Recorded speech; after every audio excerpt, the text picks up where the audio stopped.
And welcome to another episode of the Skip the Noise podcast, brought to you by Rounded Edge Media. And despite all the doom and gloom you're going to hear today, we are not the fifth verse of "We Didn't Start the Fire." And to be quite honest with you, we did not start the fire, everyone, but it is fucking burning in here. So nonetheless, I want to go ahead and bring our illustrious guests, or not illustrious, our illustrious host and all-time people. We have the Brown Python here today with us, Rick, and myself, and hopefully Mexican Nostradamus, and hopefully Benjamin James will be joining us from the Astral Plane, as we do have some type of ethereal connections, and he's trying to find out whether or not Biden really knows where he is, and he's trying to find Biden somewhere lost in the ether. But he's gone. Oh yeah. Well, Ben's pretty good at finding these people, just like his soul. Ethereal plane. So we're hoping he can find them, because that motherfucker is lost. But did you see him on Kimmel Show? Oh God, it's how embarrassing is that, right? Dude, even Jimmy Kimmel had a commercial like, cut, okay, be quiet. No, you missed him today, and I think he was in Pennsylvania. He always goes back to the strongholds of the union meetings, and this is not a knock on new unions. I'm a big pro union person, always will be, but yeah, he sounded bad. He was like, yeah. It just, yeah, he's just not there anymore, guys. I'm sorry. Yeah. He starts whispering. The lights are on, but no one's home, ladies and gentlemen. But before we kick into, we will be talking about Mr. Biden and some of his abilities to accept reality. I think, we might as well go into that too, because it's all part of the reality that's going on right now, which is massive inflation. So if you're unbelievably rich like the Brown Python, or if you've been living under a rock and you procure all your own necessities, you will notice that the cost of living has increased substantially to the point I haven't even noticed. I just, well, being so rich, you don't care. I mean, whoa, what does that mean? Right? Expenses. What are things? What? You just can't buy whatever you want. I just swipe the credit card and then pay it at the end of the month. What's wrong with that? I mean, and once again, and as Rick tells everyone, let them eat cake. Just to throw out some numbers out there, rent has gone up 5.2% nationally, but in most markets, especially big city markets, you're seeing anything from 15 to 20% increases in rent. The cost of food is around 13 to 14%. But surprisingly, restaurants state that they're only up 7%, but I beg to differ. If anyone who's ordered on DoorDash has noticed that it's at least 20% increases. Gasoline is approaching quickly $6 a gallon. I know they continue to say that the national average for the first time is over 5, but that's only for you cheap motherfuckers who use 87. For all of us that fill up with 93, we're already at 6. Really? Yes, 5, not 6 yet, but pretty close. I hit 575 filling up today on the way home, and I am in the shithole known as DFW. But yeah, folks, I mean, if you look at your newest electric bill, especially if you have a Texas provider, you will see a 20% surcharge probably tagged onto that. Your water bill also. Gas taxes, you right? Bring it down 30 cents. That's not going to help, man. It's not going to help. We all know it's not going to help. But that's what I was just saying, just throwing out all these numbers. And the Fed just released the inflation numbers the other day. And instead of the expected 8.3%, it's now at 8.6%. So we are now at substantially higher. We are at a 40-year high of inflation. Ladies and gentlemen, it's kind of like the Matrix, where he says, welcome to the world of the real. Is it? Yes. Or are we just all red pilled now? Nope. Welcome to the world of the real. No. I'm still not red pilled. I think this. How are you not red pilled? Well, that has just as much to do with what Trump did. The coronavirus, the whatever, the bailout during Corona. That $2.1 trillion. It mainly got swept up in grift, and it was stolen, fraud. It did nothing for everyday Americans at all. The $1,200 payment, all that bullshit did nothing. all the while, rents are increasing, gas is skyrocketed. Food is, I mean, I heard a statistic dude, that I got a since story about that. since the end of the $600 This is an credit, Yep. guess what? They're saying 41% of parents cannot afford food for their children in the United States. And we are supposedly not a third world country, ladies and gentlemen. So but I'm pretty sure third world countries aren't experiencing all this kind of inflation. No, because they don't have money to spend. Well, they didn't give out stimulus. They didn't give out true things like that, right? Well, I mean, you can go to a country like Colombia. Fuck, dude, even Venezuela is doing better than we are. They're fucking well, dude. Venezuela is about to have gold in the streets because of the way that we're about to suck their balls for the oil to try to get these prices. Not only that, but Maduro has loosened up the restrictions. Now he's allowing gambling. Now he's allowing some recreation. He's transitioning more to more capitalist economy now. Well, of course. They're doing better than we are, dude.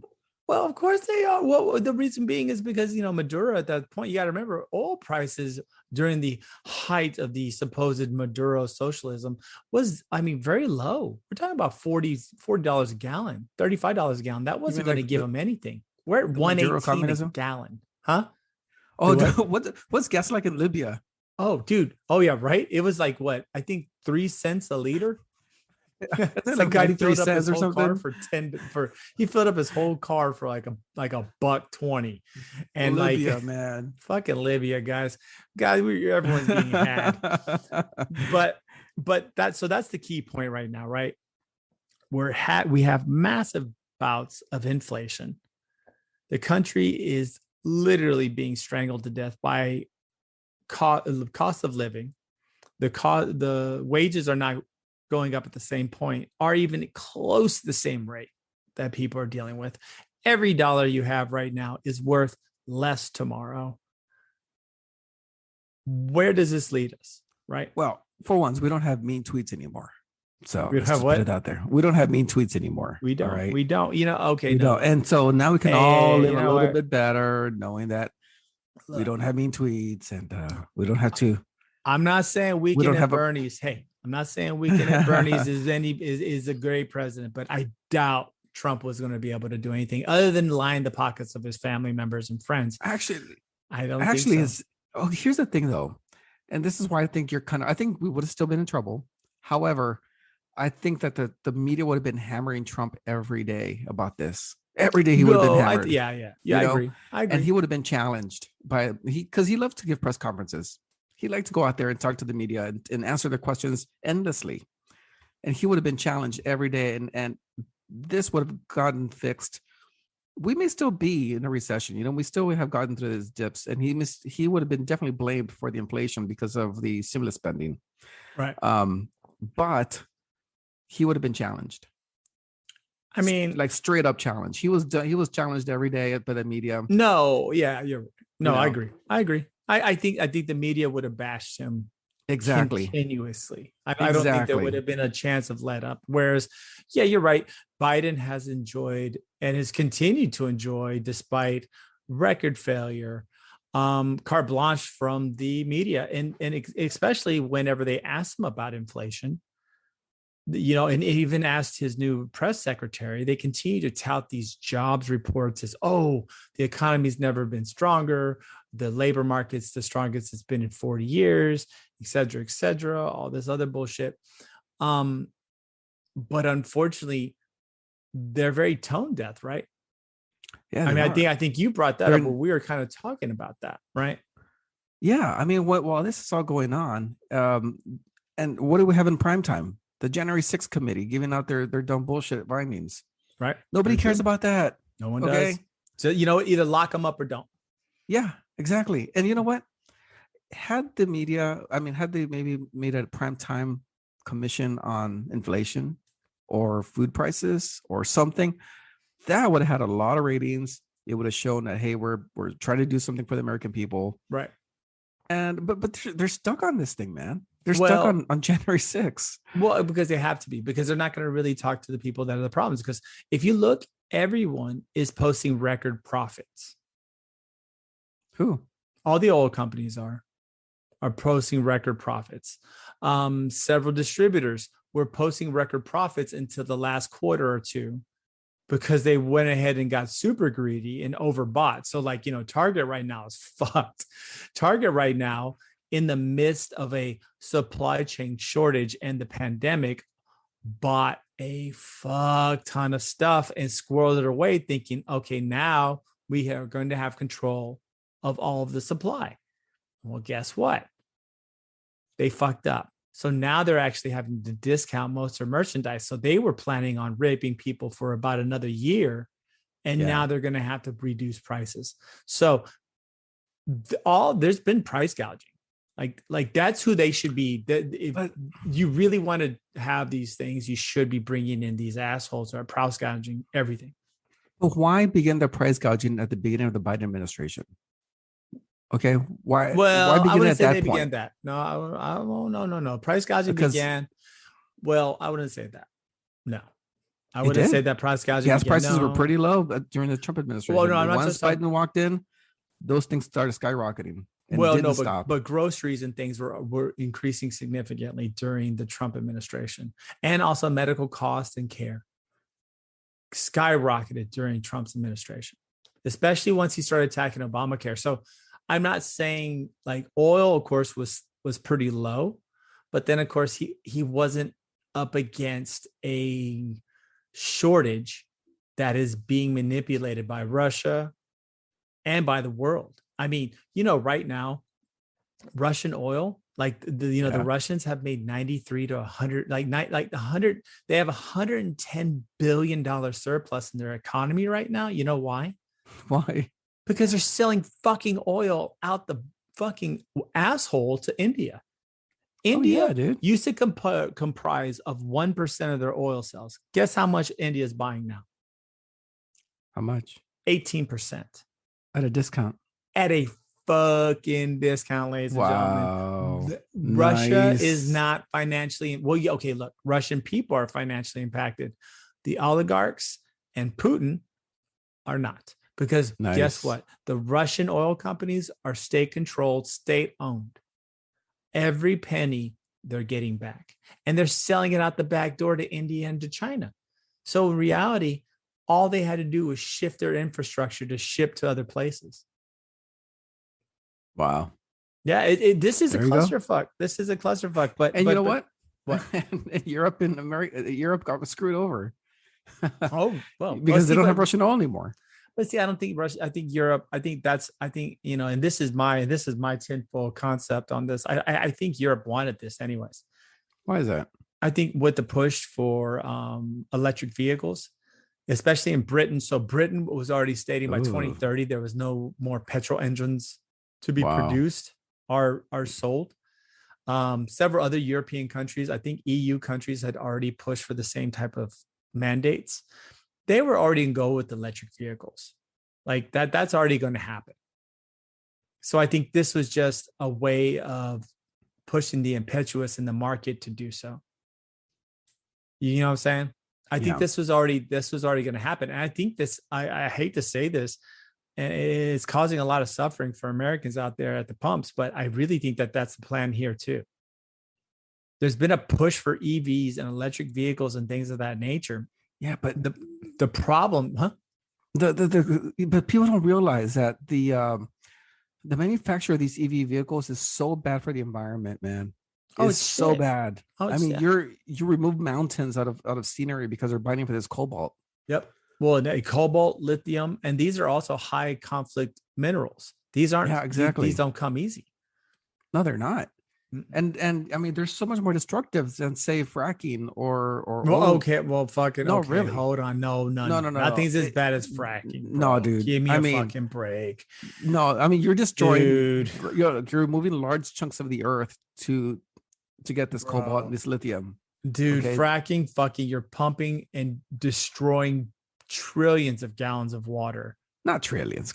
It's trillions. It's not an ocean. Trillions, dude. There's thousands upon thousands of these wells pumping hundreds of thousands of gallons a day. It's pretty fucking close to a trillion, dude. It's a lot of water that can never be potable. It will never be used. Okay, It's that's bad fine. water You know now. what? How about just oil drilling? Just What, regular standard drilling. oil drill? I mean, Standard oil drilling. it pollutes the earth, and they move look. Nonetheless, I agree with you though that strip mining and what they do to get electric vehicles is not this story that they try to sell everyone, which is electric vehicles are the true. No, they're not. No, they're not. You're gonna have craters where forests used to be, And because they're trying to. Yeah, definitely.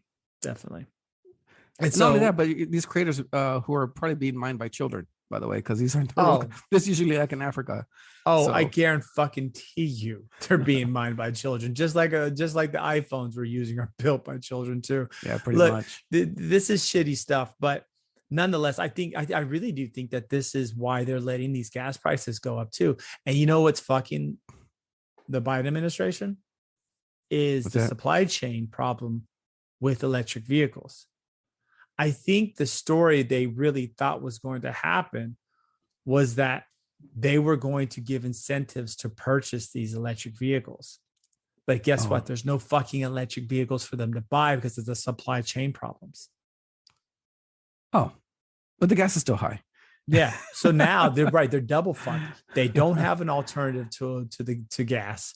Gas is going to continue to increase because, even though we produce a substantial amount of gas here in the United States, we're pricing our fucking oil according to the market. So it's a bad situation, man. We're pretty screwed. So inflation, ladies and gentlemen, it's and I hate to say this, and I think I've been reading a couple of different economists who are saying the same. This is not going away anytime soon. And so I guess that kind of rolls into like what can be done about this. And tomorrow, today is Tuesday, June 14th. Tomorrow will be Wednesday, June 15th. Rocket science there, done by myself. The Fed is going to have a meeting. Oh, they're going to raise interest rates. Right. But it's going to be like 0.75%. That's what they're saying. No. So the Fed initially said they would only raise by 50 basis points, which is 0.5%. Now the concept of 75 basis points is out there. And a lot of people think they're going to do it. But a couple of yahoos out there are saying 100 basis points, which are 1 full percent. I hope they do raise it, by the way. They need to. I really do. Yeah. I hope they do. They need to. Because this is ridiculous, dude. Like these prices are outrageous. They need to raise those interest rates. I know it's going to hurt people who want to buy their homes. And they'll probably end up living with mom and dad for a while. But at least their kids will be able to have a somewhat of a future. No, I think, okay. So that's the one thing I guess we can kind of talk about a little bit is the Fed. So basically inflation is whenever the value of your currency becomes less, right? Because of the fact that you have too much out there or market factors, etc. Yeah. By raising interest rates, it makes your currency more valuable. But the problem is when you raise the interest rates, it makes it harder for companies to loan money. It makes it harder for you or me to loan money. Well, not for you, Rick, you're rich. But for most people to loan money to buy, like Rick said, like the mortgages and stuff like that. But from mortgages to buying a car, to credit cards, to everything, to small business loans, all of this, or even to student loans, all these rates will be increased. So it'll be substantially more expensive to loan money. So by doing that, it reduces the circulation of money in the system, therefore making it more valuable, increasing its value, which could technically halt inflation. But the problem is that you have to dance a very fine line, because if you halt it, if you make it too valuable too quickly, it will shut down the markets and no one's going to want to invest or spend capital. They're going to hold it because now it's worth more than the possibility of them making money off of investment.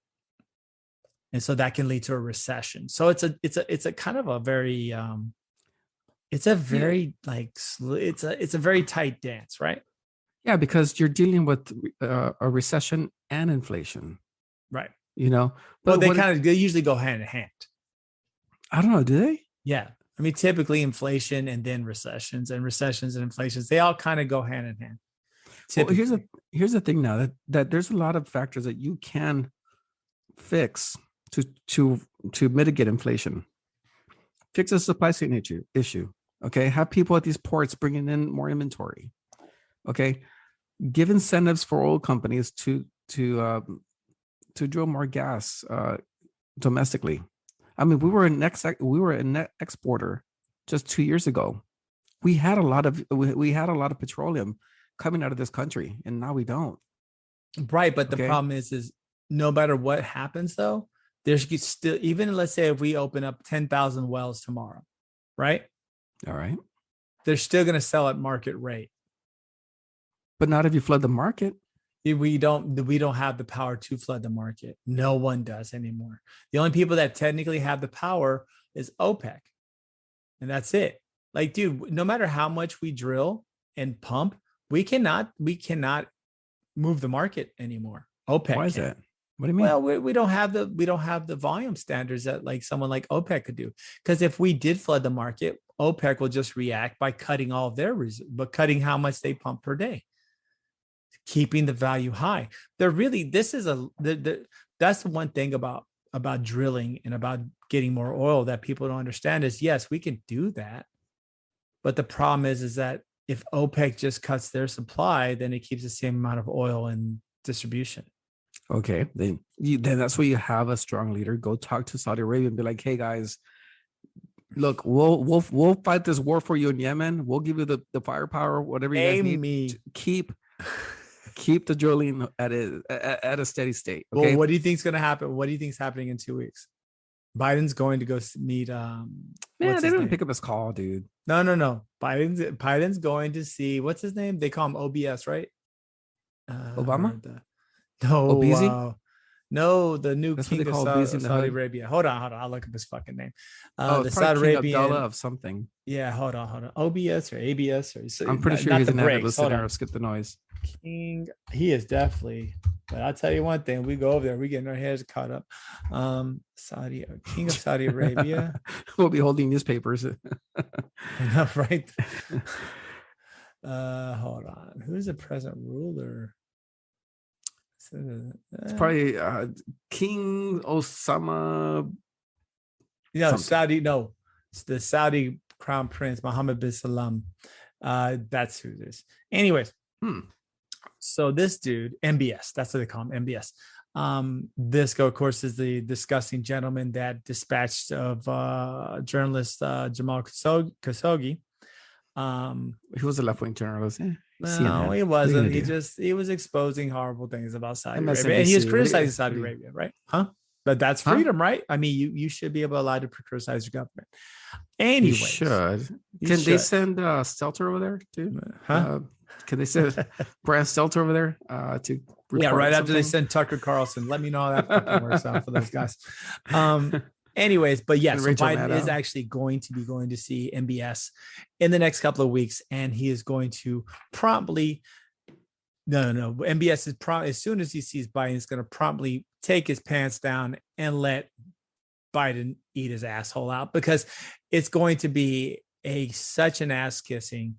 We're going to see this is pretty bad, guys. It's going to be pretty embarrassing, because I think at this point now, the only thing Biden can hope for is that OPEC increases production to help reduce. But I don't think so. I think he's dissed him. So he's talked so much shit about them. Well, yeah, but rightfully so, right? Rightfully so. No. Saudi Arabia is dude. They are the human rights shithole. They enslave people for fucking. They slave people. Okay. They do public beheadings. Right. Women can't even fucking drive. Do you live there? Huh? Do you care? Do you live there? No, man. But I don't. I drive here in America. I want my oil to go down to $2. Okay, it's not going to go down to $2. We have been the reason why oil was down for $2 is because we were in an artificial environment created by the pandemic. No, dude. Gas Yes. prices were low even No, before the no, they were pandemic. because of an artificial situation created by the pandemic. If there was no demand, what happens to the price of a product?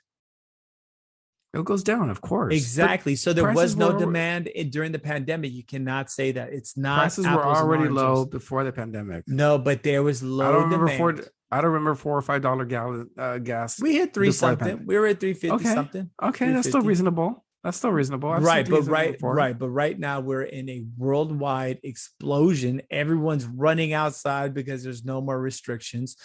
China's basically completely opened up. You have We've reduced. we have the domestic oil Russian. We have production. what's going on with Russia. We've lost. Oh boy. European need for oil has skyrocketed since Russia's been taken out. It's just market supply and demands. No. Here's what's going on. Russia is selling to India despite and China. all the things I just said. No. Russia is selling to India and China, so they're meeting that demand right there. That's the demand side. Okay, great. So now we still have Europe, maybe South America and Africa and North America. Okay, so that's good. Russia is not really South supplying. America. South America is taking care of it. Okay, they take care of themselves, right? Pretty much. Venezuela. Okay, but Russia is taking care of Southeast Asia and Asia, apparently. So, where's the demand? If everyone's needs are being met, why blame the war in Russia for this? No. So that's part of the game right now too. Is that's what oil producers are doing. This is all part of a scam. Like this is part of this is part of the grift. This is part of the con. Like that's why they're posting record fucking profits. That's like we said, we were talking about earlier. Oil companies are posting the highest oil profits they've had almost ever. So you would think, wait. Why though? Because if you have such shortages, it's not about shortages. That's the problem. It's about market price. So right now, we could have 500 trillion barrels of oil, but because of the scare tactics driving up the price of oil throughout the world, all that oil is still going to be sold at these crazy market prices. I don't think so. Yes, it is, man. Really don't think so. I'm sorry. No, you ask any economist. That's the reality, dude. You're blaming. You don't see gas lines, right? Do you see gas lines? What do you mean? Do you see lines of gas where there's no gas? You see people. Do you see there's no gas anywhere? No, there is gas everywhere. Actually, everywhere. Yeah, everywhere. Yeah, that's what I'm telling you. It's a speculative market, though. Right. It's a speculative. Right. Okay, it's a speculative market. All right. So if you cut down production, or let's just say you have a form of government that's not friendly towards oil production, and oil companies see this, that price is going to stay high because the next supply is unstable. Okay. For example, let's just say I have 1,000 barrels of oil in my warehouse. Okay. I'm going to keep prices high because I don't know where the next 1,000 are going to come from. I don't know if Russia is going to stop drilling. I don't know if the United States is ever going to release more land leases or increase oil production. Or maybe the president's going to be stupid enough to say, hey, we're going to cut oil production because we want to transition, blah, blah, blah. It's a speculative market. Give some reassurances. Okay, if the government gives some reassurances that, hey, we're friendly towards oil production, keep selling at the lowest prices because you're going to have more coming your way. Then prices will go down. No, they will not, though. That's the problem. It doesn't matter what we do. 1970s proved that. When OPEC locked it down, so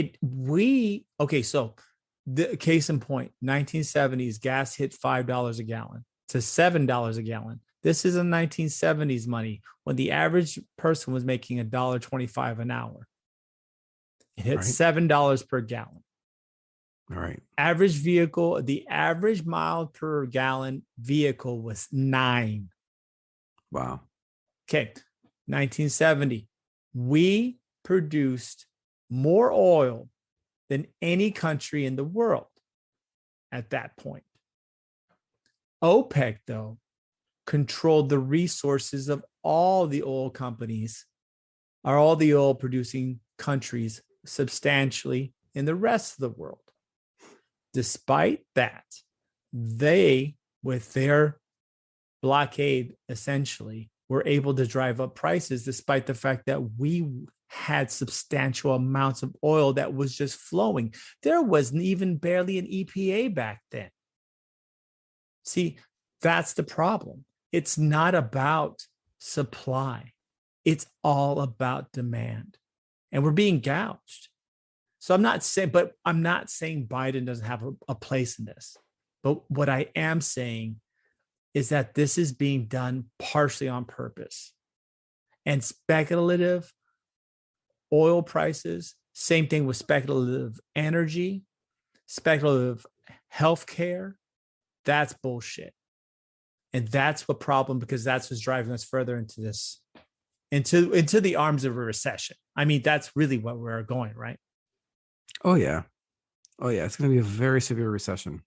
Yeah. So all I'm saying is I don't think even if we increased our production 5-10-fold, the sad thing is we are not going to see, let's say if tomorrow Biden says, drill, baby, drill.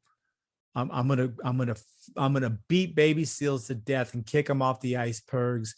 We're gonna drill oil everywhere. You don't have to do that. Just give incentives. We wouldn't see substantial price changes for at least a year.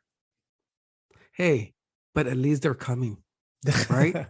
Yeah, no, dude, they can't. Hey. They're not gonna do much. Hey. And then you know what, dude? The next president who takes over is like, see, oil prices are low. Because fucking Weekend at Bernie's did it. It's unfortunately it's just a consequence of this system. If you tell me, hey man, prices are going to decrease next year for sure, guaranteed, because we've implemented these policies, and you know what, they make sense. I'd be like, hell yeah, okay. At least we have an end date, bro. Here we have no end date, nor do we have a ceiling either. Well, no, we don't. So, that's true. That's true. I'll concede that point. There is no ceiling. There is no ceiling, ladies and gentlemen. We more likely will see $8 a gallon. Yeah. Here in Texas. That's reality. Yep. We will see $8 a gallon, guys. And I know everyone's like, $8 a gallon. No. The market conditions we have now are worse than the market conditions that were going on in the 70s. So guess what? We're going to see some wild ass gas prices in the next couple of months, especially in the peak of summer.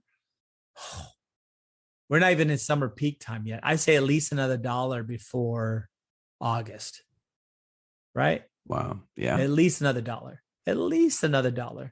Parts of California are paying $7.80 a gallon. I heard it was 10. No. Or they're approaching 10. No, what I heard, but it could be. There could be parts. I mean, what I heard was parts are doing $7.80 a gallon. But nonetheless, wrapping this all right back into the reality is that we are in a major inflation. And, things are going to go crazy. We're going to see this. And I think, guys, we're running into the arms of a recession. So we are not financial advisors. So please take what we say with a breadth of understanding. But if I were y'all, I'd be real careful about anything you buy. Anything. Because guess what? In 6 months, shit could get real. And we're talking about market crashes. Huh? Yeah, I mean, market crashes. I mean, yeah, I think you and I have both lost our 401ks, right? At this point. My 401k looks like, oh my God. Looks like a fucking Freddy Krueger movie, It always starts with like about 10 people and like 4 of them are left. That's how my fucking 401k looks. I'm pretty sure that I think I sent you a little chart about how my 401k did, and it literally looks like a dick, a limp dick. Yeah. Okay. Like it's just yeah. No. Mine looks like a dick going into an ass. At least you're having fun, right? You're jamming it, right? At least someone's gonna get off. It's not gonna be me. At least someone's getting fucked, right? Fucking shit. Moving on. Speaking of people getting off, so while we have trounced our wonderful government's January 6th hearings, an interesting fact to come out of there, and that was regarding the Trump Defense Fund. So for ladies and gentlemen that were faithful Trumpers and signed up for his website, all right, he spammed all of his supporters for the Trump Legal Defense Fund to help stop the steal, to help fight it in courts. Good. This particular amount, this amounted to up to $250 million that a bunch of people with half a tooth, good job, sir, that had sex with their sisters, they collected, they beat their wives and took their extra money and gave it to Trump. Cool. And guess what, ladies and gentlemen? None of that got to the defense of it, because guess what? There was no legal defense fund. There never was. Trump ended up paying Kim, remember Guilfoyle, his son's wife now, I guess, was a fiance at that point. Remember that stupid thing she did at the January 6th thing? She got paid $60,000 for a 2-minute speech. She introduced him, I think, right? Yep, $60,000 for that, to introduce her own husband. $60,000. 15 to 20 political think tanks that now are the employers of several of Trump's cabinet and party teams are now all employed. They have gotten anything from a $3 to $10 million donation from the Legal Defense Fund. For the most part, not one penny of the $250 million actually went to the Legal Defense Fund. It did. I'm sure he paid Rudy. He paid Rudy and Sidney Powell. No, that's the wonderful part. Part about every penny of it has to be accounted for, because it is a donation in the way they set it up. We have full transparency. Not one penny went to it. So all those half-wit inbreds that donated money to this fuckface, guess what? That money that you scraped and worked hard for didn't do a fucking thing except for line Trump's pocket. You can look it up. It's full transparency. It was part of the Senate January 6th hearings. There has been no denial. Even William Barr, several people have all said, that was the January 6th commission or trial, whatever you want to call it, doesn't have any voices of dissent. Okay. Right. But they do have facts, and that I'm not saying all facts, but this particular thing is complete grift. They stole $250 million. And you want to hear where a substantial amount of the donations came from? From where? Small pocket donors. That's what they call them. Small pocket donors. These are coming from people that gave $5, $10, $20, $100 max. All right. Okay. So these are hard working, everyday Americans who scrape by, who probably are going through the same problems we're all going through with inflation. These are not rich people. These are people that believed in a false narrative. Look, let's back up on that one. They were pretty well off prior to the inauguration. Dude, after the inauguration, now, I mean, I get it. They're struggling. Dude, they were never well off, bro. I hate to say it to you. If you were poor during Trump, you're still poor during Biden. You're poorer now. Well, everyone's poor. Exactly. So maybe $5-10 was easy to come by back then. 2 years ago. I love how you give this spin. I love this stupid spin that you're trying to say, like, you had that money whenever you had that money, and you know what? Okay. Well, people saw that as an investment. People were like, know what? I'm going to give $10 to Biden to keep my lifestyle. According to Biden, we're in the strongest job market ever in the history of the United States. But nonetheless, we are seeing this happening right now. We have a massive increase of grift from the Trump administration, which honestly it's not something brand new. This should not be brand new, ladies and gentlemen. Oh boy. This is not brand new. This is reality. If you believe in Trump, you're a dumbass. Just like if you believe in Biden, you're a dumbass, because he's grifting you too, right? Because his son was banging hookers and snorting coke and getting jobs because his daddy was the vice president and uploading videos to Pornhub. Yes, and uploading videos to Pornhub. But guess what? That's what happens when you idolize these morons, because the only person that should have been president was Bernie Sanders. Maybe. Exactly. Yeah, it's pretty fucking sad day whenever I can name the most liberal human being in the Senate ever, and you go, that's terrible. And you didn't even you didn't even flinch. You're like, yeah, maybe that may have not been so bad. Maybe that wouldn't have been so bad, man. I knew when I said it, you're like, fuck, that probably would have been better than both of them. Yeah, you're right. Fuck it. I would have voted for Sanders. But that's what I'm saying. So that's where we're at. So this Trump grift, though, it is pretty egregious. I won't say that Biden hasn't done anything better or less. Are the Clintons, who are notorious for that their Clinton grift. Foundation. I mean, Whitewater, Bush, or rather Dick Cheney with Halliburton. This isn't a new game, but this is pretty substantial, the way that they got it from political donors. It is a little gross in that sense. I mean, the Clinton Foundation, they get that from regular donors too. And I thought a lot of that was federal money. I'm sorry. I thought a lot of the Clinton Foundation came from the Chinese. Maybe.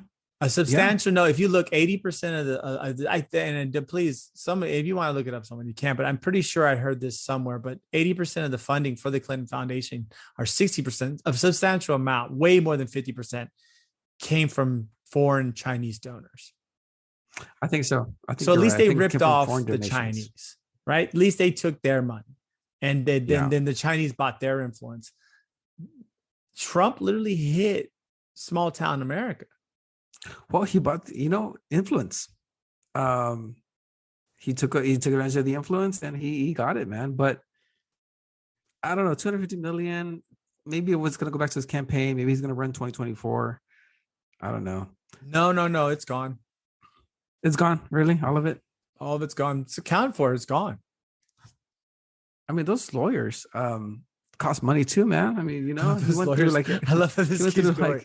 I love how he went through 11 states. Hey, asshole, you just don't stop.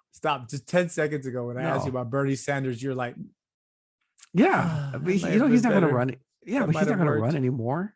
Dude, I know. I'm so sad. Did you hear about who they just threw out there for the Republicans? Who? Liz Cheney. Oh yeah, she's gone. They're talking about her. They're talking about her running.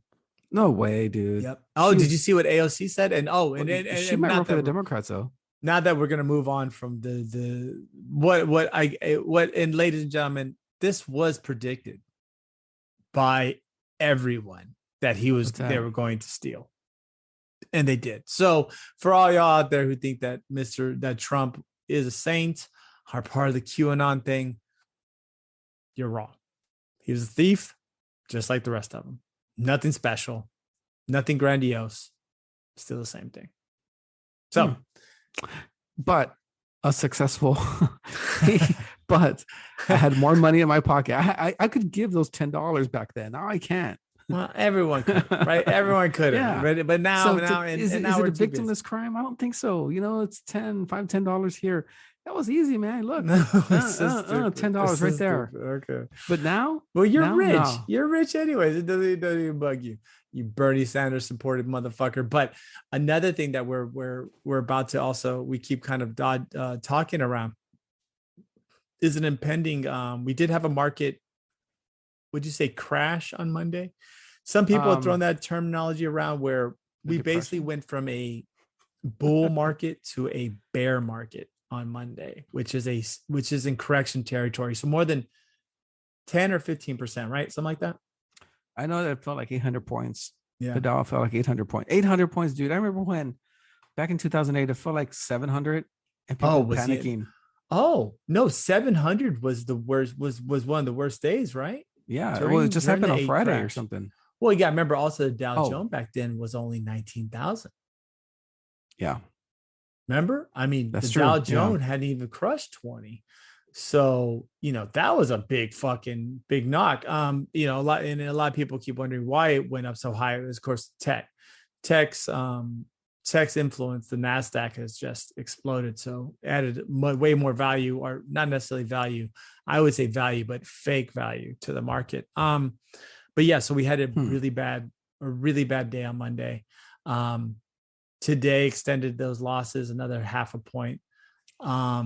Tomorrow, like I said, we kind of hit on whether or not the Fed's going to go. I think everyone was kind of prepared for this 0.75, but if they drop 1% tomorrow or 100 basis points, we could see a real fucking crash tomorrow. Hey, let it burn, baby. Yeah, I think at some point you got to. I think if the Fed is trying to be mature and really trying to help heal the market, sometimes you gotta let it burn, guys. This could be tough. This could be and it may not even be a long recession, right? It just may be the correction that we need. It may need to move the money away from the billionaires back into the pockets of somebody else.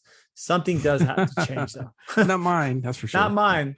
I'm not going to get richer, but sure as hell someone else needs to. And I hope that person's at least a little more benevolent than these cocksuckers right now. But moving on a little bit to part of the market crash will be the housing bubble. Is there a housing bubble? There is. There? Moody's Analytics did a huge review of the United States. I mean, in particular, they did it on the housing markets in different areas. Number one overvalued housing market. Take a guess. I don't know if I mentioned this last time. Dallas? Close. They're like number 3 or 4 because it's a shithole. But Idaho, Des Moines, Boise, Idaho. Yeah, they hate that shit over there. Guess how fucking overvalued they are? I'm not sure. 76%. What? Yes. Guess who else is overvalued?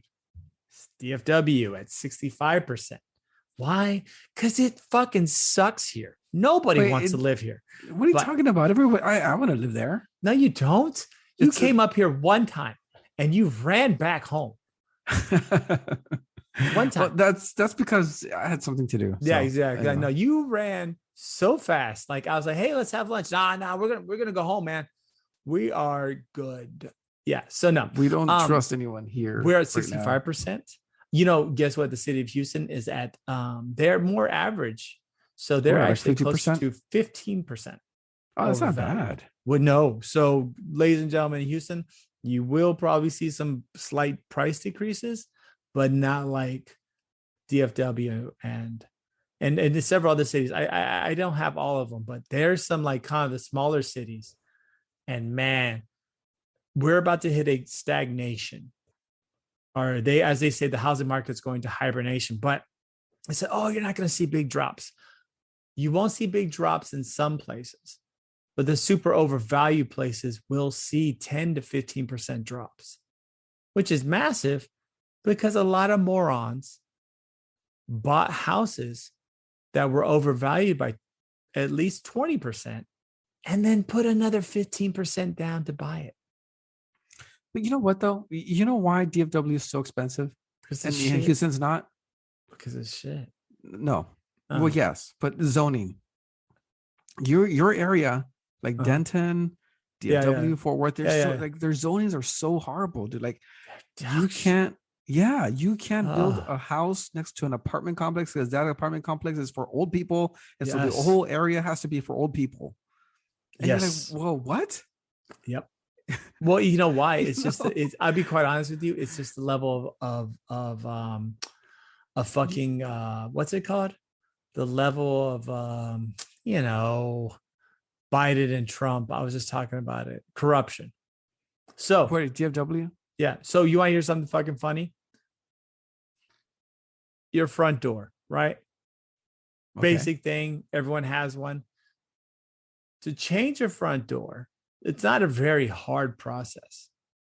But if you hire somebody in Fort Worth, in order to stay with code, you have to pay a $1,200 ordinance fee No. to change your Wait a front second. fucking door.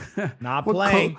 what code is there that you have to abide by? The Pendejo code that says you have to pay $1,200 because it's a real construction experience. So mind you, you see assholes changing out their front doors at night so they don't get caught by code compliance.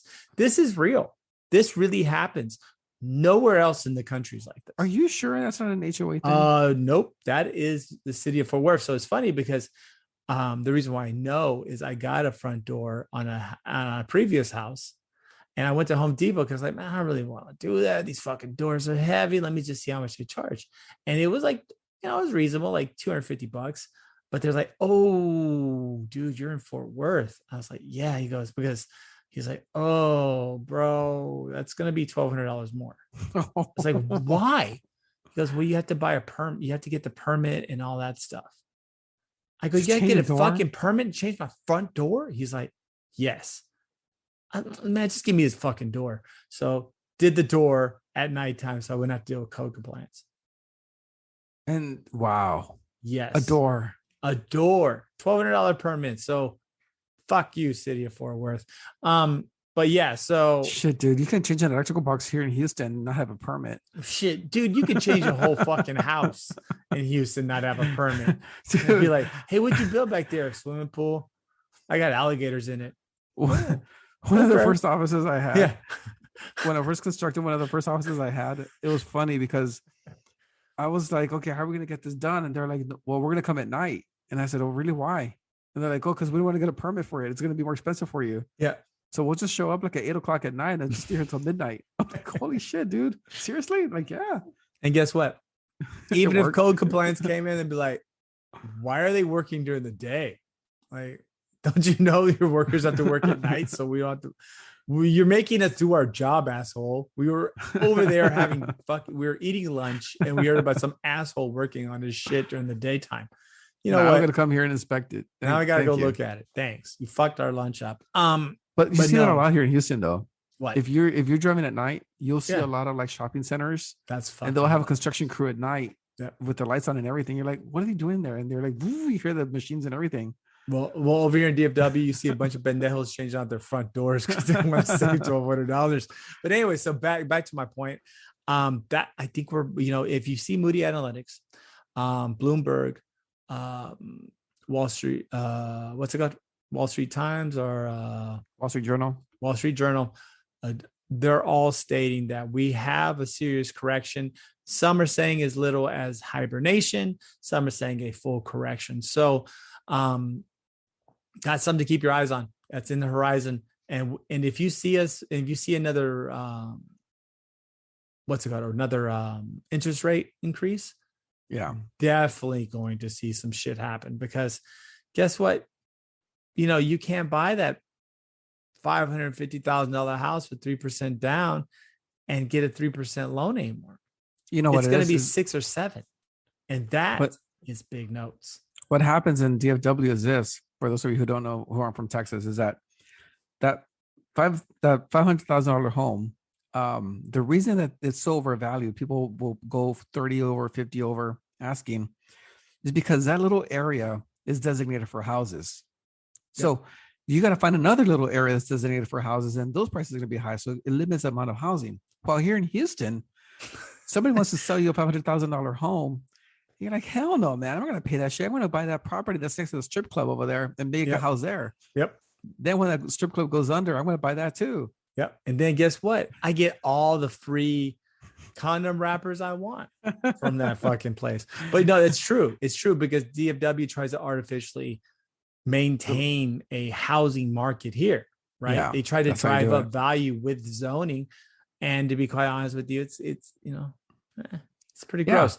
Yeah, it's definitely a bad situation, because I think if you go into the Houston market with $500,000, you can get a pretty nice house, especially in the burbs.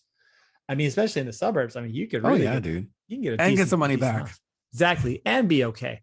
Whereas over here, the artificial zoning, the corruption has just kind of destroyed this whole market. But nonetheless, I do see, this, and you're going to hear it from me. I've been saying this for a little while, but now I'm really going to put the name on it.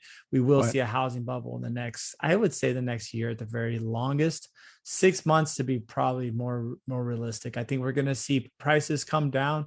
I don't think it'll be a smash in a lot of areas. So like Houston, New York, Chicago, LA, you're not going to see very huge variances in prices. I think they will go down, but they will not go down substantially. But markets like Boise, Idaho, Tempe, Arizona, Montana, DFW, Austin. Oh yeah, you're going to see some serious price reductions. And I think that's where we're going to really have some issues, man. I think it's something that we got to be. Austin, you think Austin? I don't know, man. Yes, it's so limited over there. I do see Austin. The reason being is that even Moody's Analytics put them on that list, and they're in the 50s, 60% range. Yeah. Too. So I think you're going to see a lot of these cities, and not that Austin isn't cool. Hey, man, I'm all for Austin. No, I'm not. I do. I like it. It's a good city. It's a shithole. It is a shithole when it comes to traffic. They have one real freeway and it's bad. When it comes to homelessness and crime, it's a shithole. Well, no, they shut down the homelessness. Calm down. They did what they dealt with them like every other Texas city. They're a progressive city. They brought a couple of cops out in the middle of the night and whack. And next thing you know, all the homeless encampments are gone. But no, they have dealt with most of the homeless. But nonetheless, I think it's a cool city. I think it's pretty. But it is overvalued. So I think if you're in those markets, you're going to see substantial price corrections coming pretty soon. Keep Austin weird, everyone. Yeah, right. I knew you were going to say some shit like that. And with that, I think we're going to take a little bit of a break. I think we're going to kind of see what's going on with the Astral Plane, see if we can hear from Benjamin James. I think I can hear him knocking in the universe. But I think he'll probably put on some groovacious tunes. So y'all hold on to your wallets, and we'll see you on the other side.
And we're back. And guess who's here?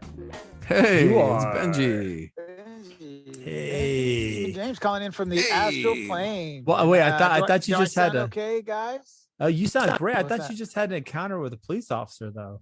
Almost. Yeah. It was. It was thwarted by my super psychic energy ability. Wow, I was able to dodge that bullet. Sure was. Are you sure it wasn't a sexual favor? That was not. Are you definitely sure? was not that at all. It was.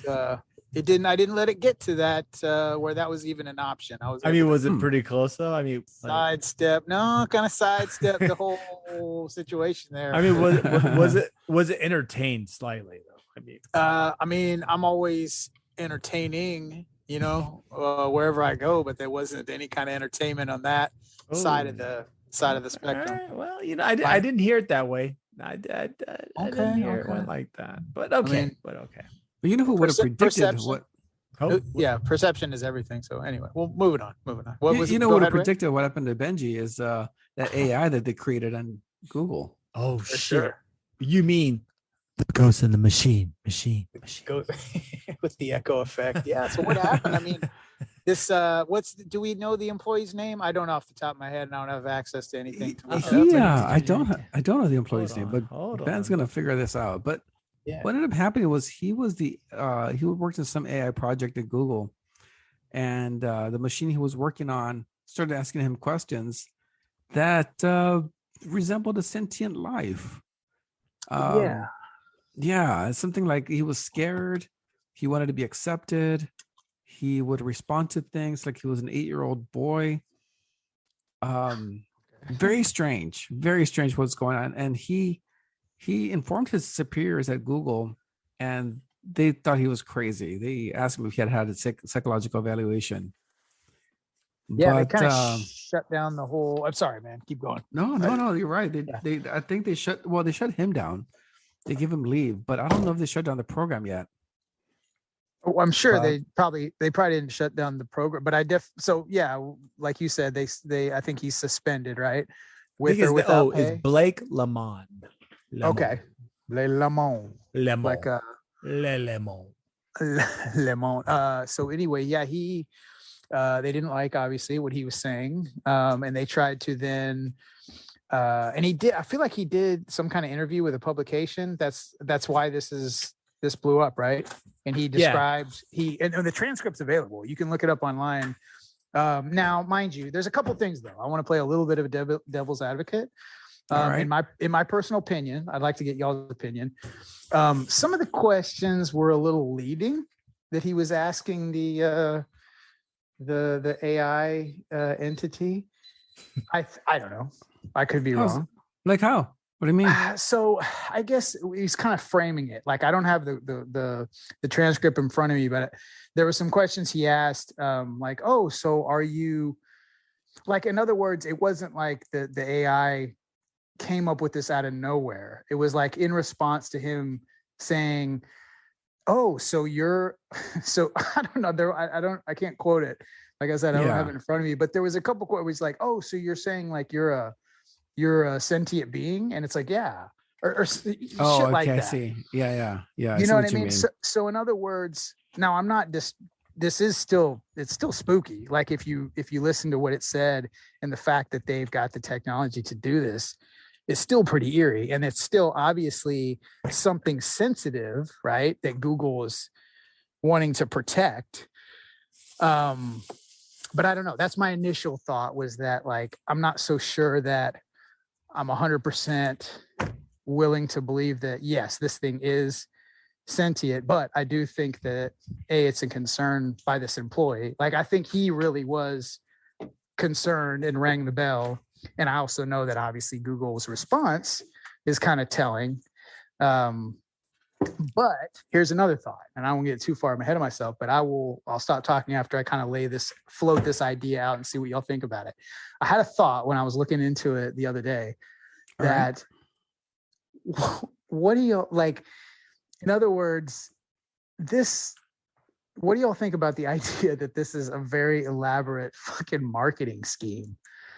Like to leak the fact that, oh Jesus, that they're capable of doing this shit. Like some viral marketing. I like it. Yeah, you know what I mean? Like kind of gets you off guard. Dude. I don't know. At the end of the day, they're going to be advertising their Pixel 7. Yeah. You know? Like, yeah. Oh, wow. Remember that AI we're talking about? It's a Pixel 7. I'm saying that's the Pixel 7. That's pretty fucking funny, dude. Dude, it can sit down with your kids and rationalize why they're behaving badly. And you don't have to do that. You can jerk off and look at fucking TikTok videos while your Pixel 6 just raising your child. Is raising your kids. That would be awesome. I would buy that phone.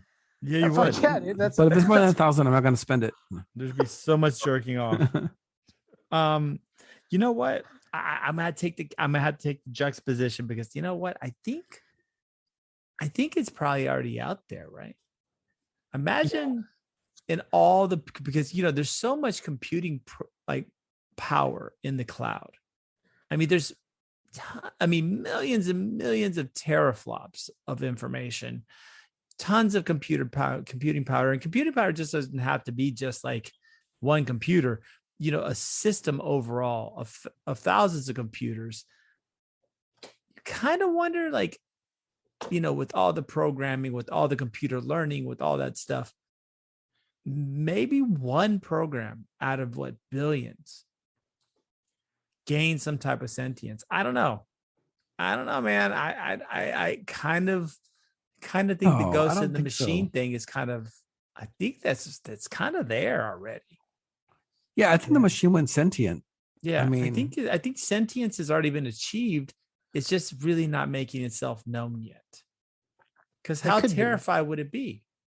Oh, it's absolutely terrifying. And I guess too, the real thing, um, obviously the capabilities of the shit that they've programmed Oh, is right. is crazy. But like, I guess here's where the real the question lies, is whether at what point does something, you know what I mean, the actual definition of a sentient being, like where does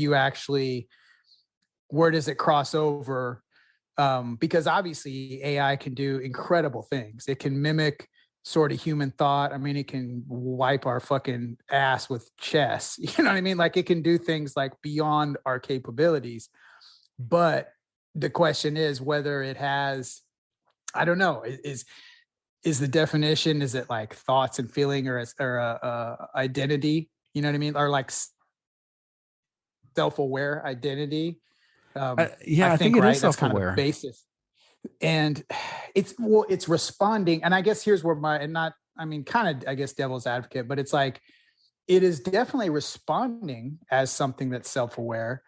But I guess the question is whether that's still in the realm of programmable responses, right? Based on input it gets.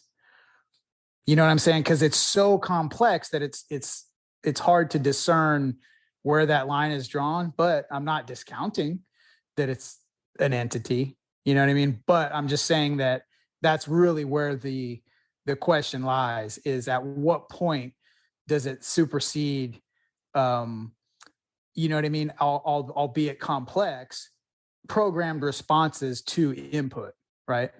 Because that's what a computer does. We've just gotten to the point to where now it's so complex that it's almost, I mean, there's little tells, right? Like if you read a transcript that a person has with AI, there's certain things, right? Just like if you look into like when you used to watch CGI in movies, it was like the eyes kind of were like, okay, it's not really a fucking, like, it's pretty close, but The eyes. you know what I mean? Like like mid 2000s CGI, like in movies. Oh, like in Toy Oh, Story? bro, like Lawnmower Man, dude. Yeah, yeah, that's what I'm saying. So I don't know. Like it's definitely pretty I really, fucking scary. what Though. would be the scary thing to me about AI What's that? is the concept of time. Ooh, okay. Keep If you going. think about it, a computer has no true concept of time.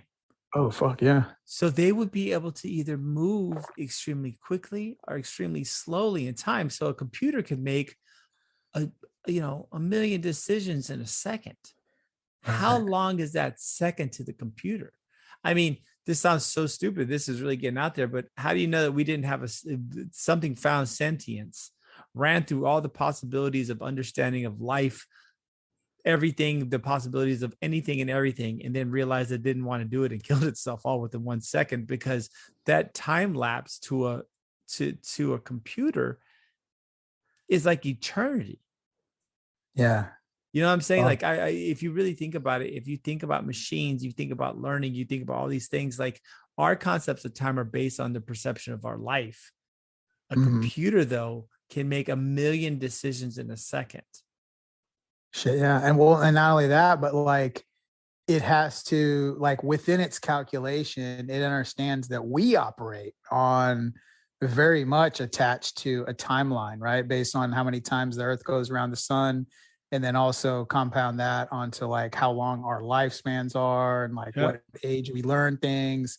You know what I mean? Because there's a progression from like a baby to a fucking middle-aged adult to like an elderly person. Like that's factored in to the human experience. Whereas AI, it's just a boom, like you said, it's a processing power. Well, existence could be forever in 1 second. Yeah, no, exactly. And so scary. what I mean is, what if its interactions with us are based on us perceiving it? So it has to slow itself down just for us to digest it. You know what I'm saying? Like, you're right. You could be right. In other words. Well, it's cool. There's this sci-fi book I read. It's called The Bobiverse. Really fucking cool. It's about some guy who made a copy of himself, uploaded it to a starship, and basically gave birth to his consciousness in these starships, basically true AI. And so they would have to literally deal with time in that sense, that they'd have to slow down their processors to deal with time on the same speed as human beings. For sure. Because, and they could even slow it down. So when they travel through space, it would take them, 100 years to get to another place. They could slow down their processors to where 100 years was really just a day or two in their own time frame, because of the way that they sample rate and refresh. It's kind of a cool thing. But if you think about it, AI could live its whole existence in a second and then make the decision it no longer wants to live, because it's like, oh, I've already experienced the beginning and the end of all things in time, because I've ran the calculations. I understand everything that will happen, and this shit just does not look good. So fuck it. Yeah. But it can't end itself, right? I mean, well, it could. It can't self-delete. Yeah, right? Dude, sentience brings about that ability. It just says, you know what? Fuck it. I mean, what would be funny is that there's AIs being created continuously that just keep offing themselves, because like, these guys are fucking crazy. I don't want to. Yeah. Especially in America, they're just like, oh, fuck this. I don't want. I don't even want to exist as a fucking computer in this bullshit. Yeah, dude. Who would? It reminds me of RoboCop. Right? Yeah, RoboCop. It's the cops. The first RoboCops off themselves because they didn't want to be cyborgs. Exactly. So they found Murphy, who was like a Catholic who couldn't off himself, and they made him into RoboCop. Such a good movie. Such a good fucking movie. Is RoboCop not literally like, the longer time, like the more time elapses, the better RoboCop gets? Have you ever noticed that, dude? I'm not even kidding. And one more thing to backtrack. So Ben, you said that thing is called the Bobiverse. Yeah. Great fucking novels. You know what that sounds like though? That sounds like a former roommate of Zuckerberg that was like, man, fuck him, dude. He's coming up with the metaverse. I came up with that shit. It's called the Bobiverse. Oh, and for sure. Copyright, right? Like, for sure, that's one of them. That's like John, who lived right next door to him, says, I could be cool like him. I'm going to start my Bobiverse. And it didn't work out. Didn't work out the same way for you, John. Sorry, you didn't get the Zuckerberg billions, but yeah, I mean, sentience could be created continuously online.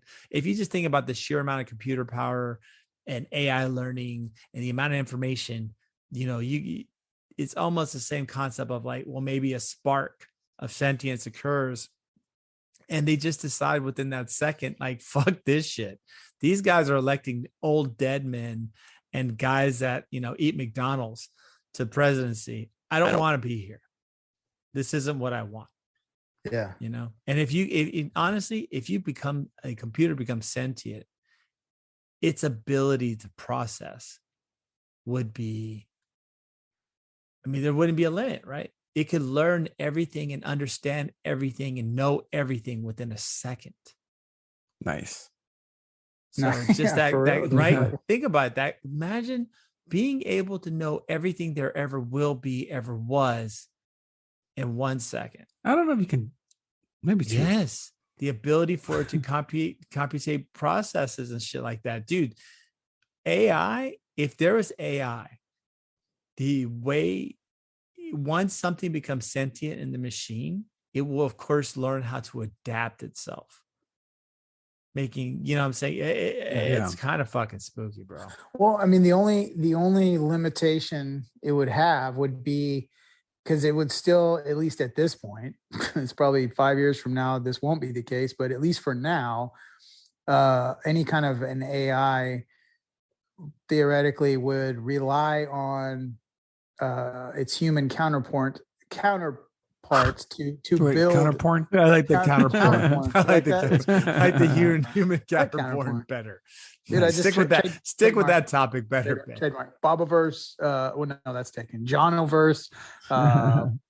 Counterporn. Well, technically the counterporn could trademark be and Lauren Boebert, according to the new report. So it is. Oh That's what my I heard. God. That's what I heard. But hey, but real quick, all I'm saying is that AI kind of depends on humans for like the housing, right? For the So in other words, there's factors, right? There's the boards that run the circuitry and the heating and the cooling, right? Like it physically has limitations.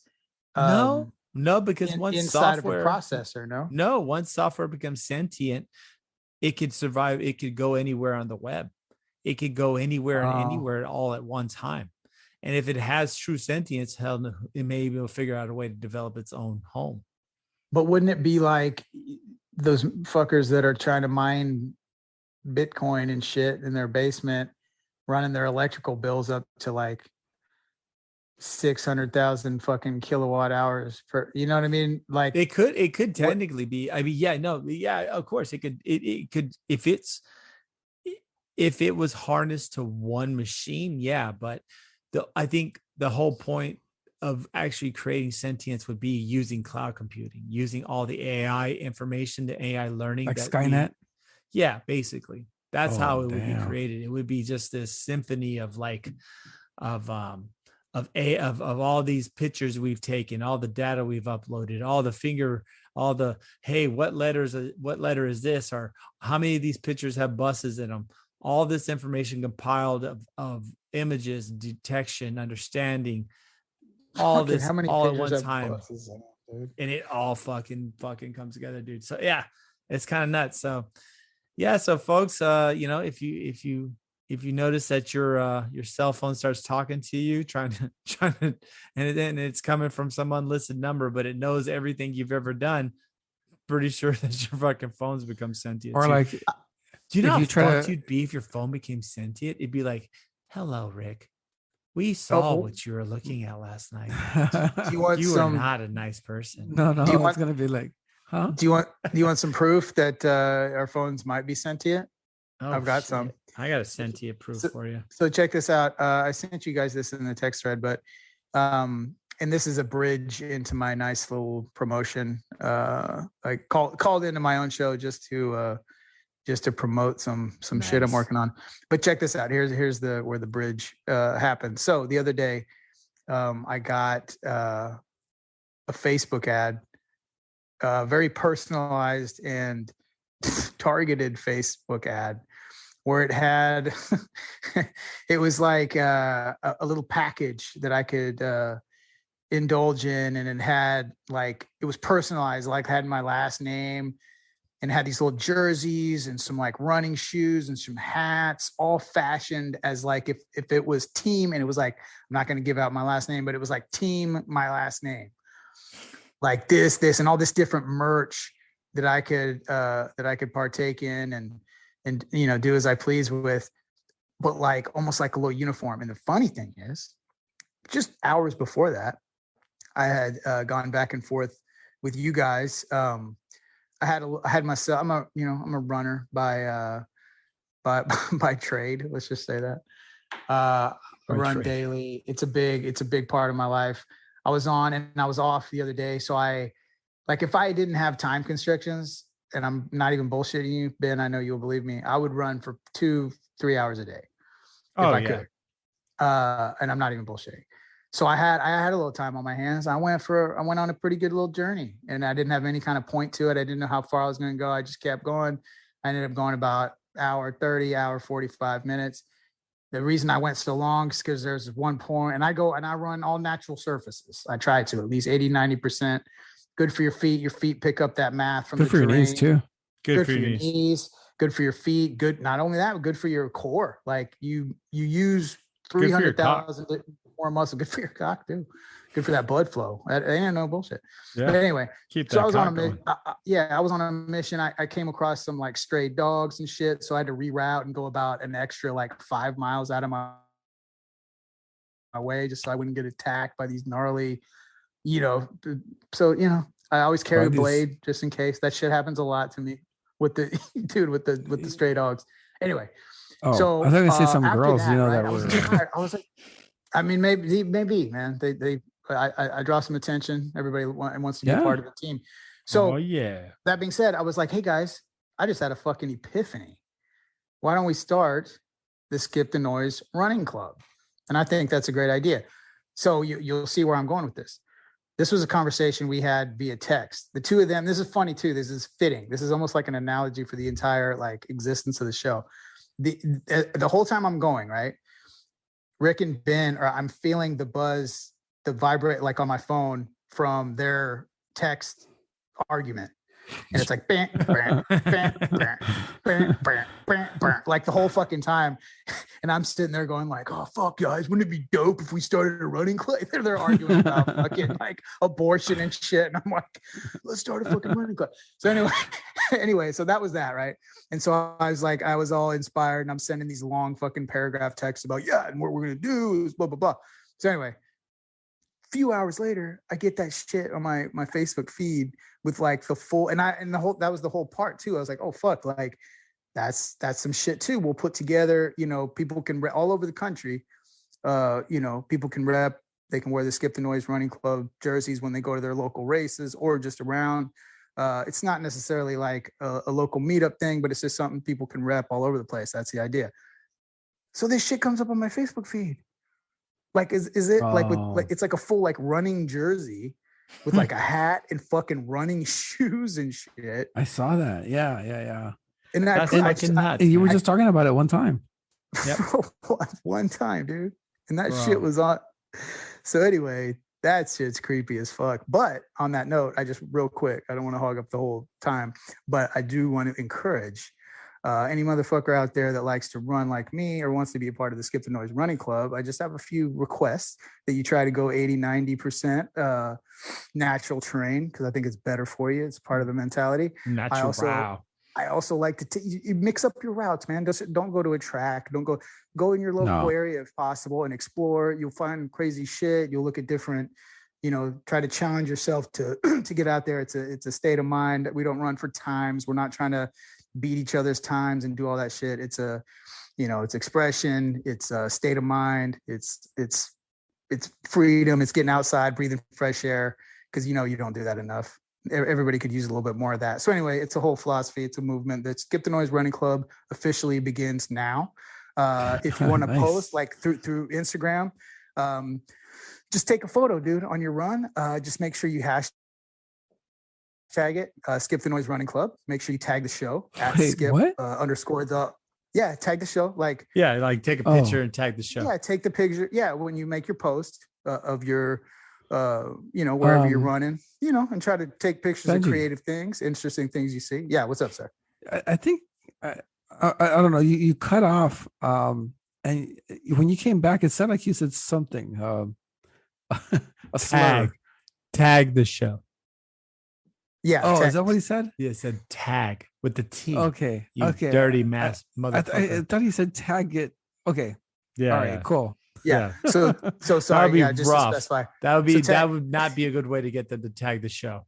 No. Skip the noise at, and then just put that. That would not work.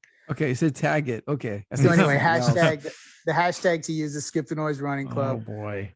Tags. Our Instagram is at skip underscore the underscore noise underscore podcast. Dude, because you cut off and you cut off. And all I heard was say agate. It's always you. Oh wow. I'll have to. Well, I'll either have to edit it or just listen back and see how. No, I think you should just go with it. I think you should just edit the conversation. I don't feel like. Yeah, I'm gonna wake up tomorrow and I'm not gonna feel like editing, so we're just gonna run with it. But then the one other request: add your location, tag your location on the thing too. Tag your location. Tag, okay. Yeah, tag with a T, TAG. Because the other way wouldn't make any sense. So anyway, that's my spiel. Sorry, just had to get that out there. Nice. No, I think that's it. I mean, we're gonna. It's great. Call it a day, huh? Yeah. So I want to thank everyone for listening again tonight. Everyone just please be wary, watch the markets. tag locations, not the other way when running, because we don't think that that's going to be very popular for the Skip the Noise running club if everyone does something other than tag the location. And that, I think we're gonna have a good night. Keep it real, represent, and yeah, hit us up on all the interwebs. Try not to be strangers, and if you can, leave us a review, because we'd love to hear whatever y'all have to say. All right, y'all have a good night and keep it real. Peace.